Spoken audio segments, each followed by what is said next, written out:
Olá, alunos do sétimo ano, tudo bem? Vamos começar nossa aula de ciências de hoje, do tema 2 do nosso livro, com o título Características das células. Vamos analisar um pouco e falar um pouco sobre as células. Células. Todos os seres vivos são formados por células, que são a estrutura básica da vida. Muito simples isso aí. Sem as células não existe ser vivo.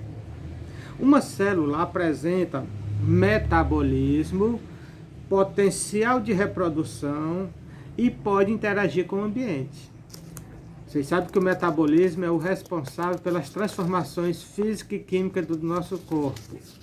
Então a célula é isso. A célula ela pode nascer, crescer, reproduzir e morrer, ela envelhece. E o potencial de reprodução? Células jovens geram ser vivos jovens, saudáveis.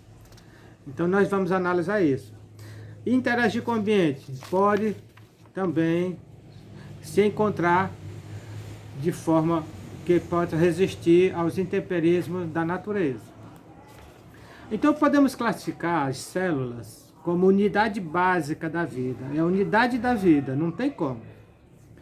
Todos os seres vivos que habitam o planeta Terra, o nosso planeta, todos eles são constituídos de células, não escapa um.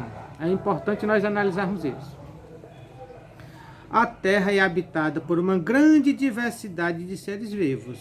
Nós sabemos que são muitos, uma variedade enorme, biodiversidade chamada.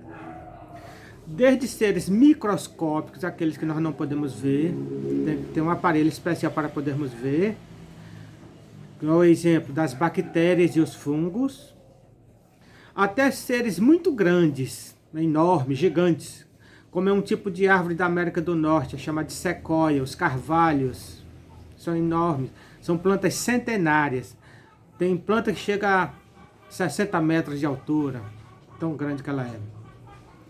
E as baleias, são animais gigantes dos mares. O animal maior que existe no planeta Terra são as baleias. Na água. Na terra já vem outros tipos, por exemplo, o elefante e assim por diante.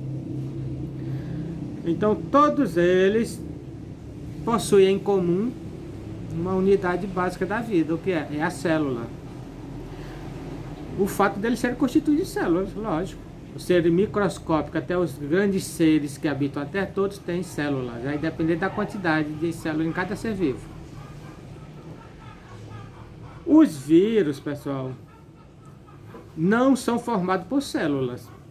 Os vírus que causam doença nas pessoas, como a gripe, um exemplo, não possuem células. Por esse motivo, existe uma grande discussão entre os cientistas, os estudiosos, os pesquisadores, sobre se classificam ou não como um ser vivo. Ainda não chegaram a um consenso, a um acordo. As unidades da célula são importantes demais, porque a célula é constituída por unidade estrutural da vida. Ou seja, ela compõe o corpo de todos os seres vivos. Nosso corpo é formado por células, da menor parte até a maior. Os seres unicelulares são formados apenas por uma única célula, ao passo que os seres pluricelulares podem ter em seu corpo de 2 células até trilhões de células, dependendo do tamanho do animal, da pessoa, do ser vivo. No corpo humano, no nosso caso, por exemplo, existem 65 trilhões de células. São muitas. Nosso corpo é constituído por muitas células. A célula também é a unidade funcional da vida. Ela funciona em todos os sentidos. É a menor estrutura que desempenha as funções e as características dos seres vivos. Essas células são muito importantes para nós. Quando nós sofremos um corte, sofremos algum problema no corpo, saiu sangue, foi a célula que foi rompida. Aí o tecido celular vai ter que se reestruturar e costurar para voltar ao normal nossa célula. Continuando um pouco, vamos analisar agora as estruturas das células, que é a parte muito importante isso aí. As células podem variar em relação a diversas características, como formato, tamanho e funções realizadas. Apesar dessa variação, elas têm uma composição semelhante e são formadas basicamente por membrana plasmática, citoplasma e material genético. A membrana plasmática, também chamada de membrana celular, envolve toda a célula delimitando-a. Por meio dela, a célula realiza troca de substâncias e com o meio externo. As células de bactérias, algas, fungos e plantas possuem uma parede celular envolvendo a membrana plasmática, fornecendo maior sustentação e proteção à célula. As células são as responsáveis pela nossa estrutura corporal, nos mantendo firmes, fortes e saudáveis. O citoplasma é a porção da célula localizada entre o núcleo e a membrana plasmática. Ela contém uma parte fluida, chamada de cistosol, que estão mergulhadas várias estruturas denominadas de organoides ou organelas, que estão nesse citosol. Algumas organelas estão presentes em todos os tipos de células, enquanto outras são mais específicas. No citoplasma ocorrem diversas reações químicas importantes para o funcionamento das células. Essas reações químicas é a troca de energia.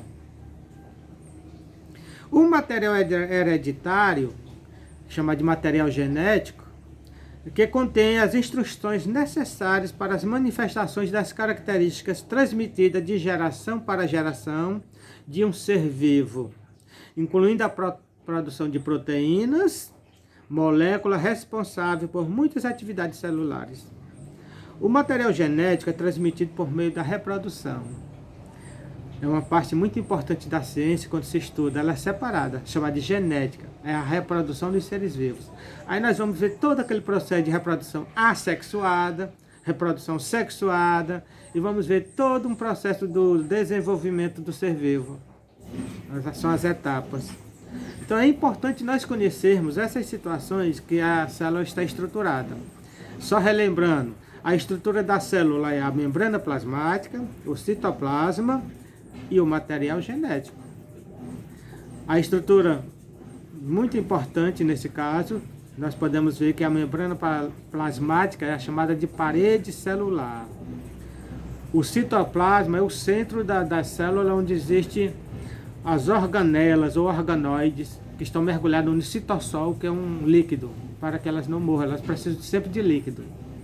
E o material genético é o responsável pela reprodução dos seres vivos, para povoar, para espalhar-se pelo planeta Terra. Vamos ficando por aqui, na outra aula continuaremos.